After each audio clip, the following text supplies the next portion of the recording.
Kohiau Tuhan marhite hatami. Kohiau Tuhan marhite hatami. Kasih karunia dan damai sejahtera yang dari Allah Bapa dan anaknya Yesus Kristus menyertai kamu. Amin. Renungan bagi kita pada hari ini dari Galatia 3 ayat 25. Sekarang iman itu telah datang, karena itu kita tidak berada lagi di bawah pengawasan penuntun. Demikian firman Tuhan. Saudaraku, apa yang dimaksud dengan iman dan penuntun dalam ayat renungan kita ini? Iman yang dimaksud di sini adalah terkait dengan Yesus Kristus dalam janji keselamatan kekal. Sedangkan penuntun itu mengarah pada hukum Taurat yang dijadikan patron hidup umat Tuhan. Peranan hukum Taurat sebagai penuntun diberikan untuk menyadarkan manusia akan pentingnya seorang juru selamat, sehingga hukum Taurat tidak bertentangan dengan janji-janji Allah di dalam Yesus Kristus. Hukum Taurat telah menjadi guru kita untuk memimpin kita kepada Kristus. Bisa juga kita artikan hukum Taurat adalah guru kita untuk membawa kita kepada Kristus. Atau sebagai penegak disiplin kita sampai Kristus datang.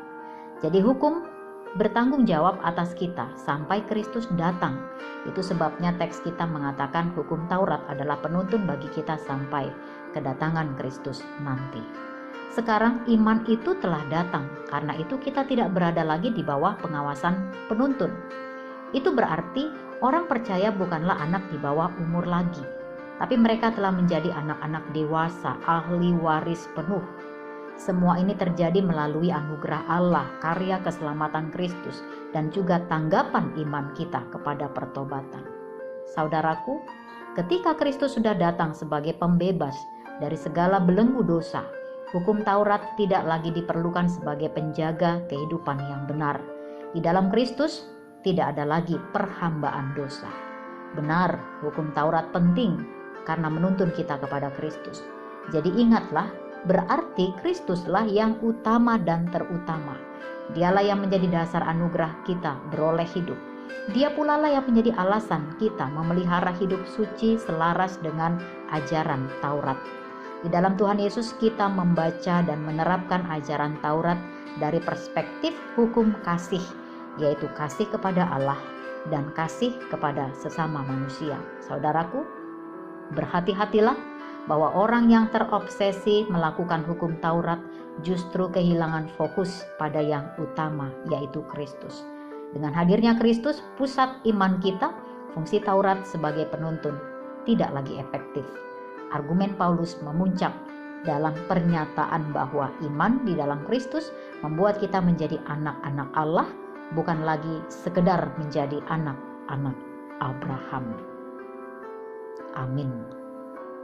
Tuhan, kami menyadari bahwa hukum-Mu memberdayakan kami melakukan tugas pelayanan kami. Namun lebih dari itu, kami hanya ingin dipimpin oleh iman kami kepada Kristus Tuhan. Amin.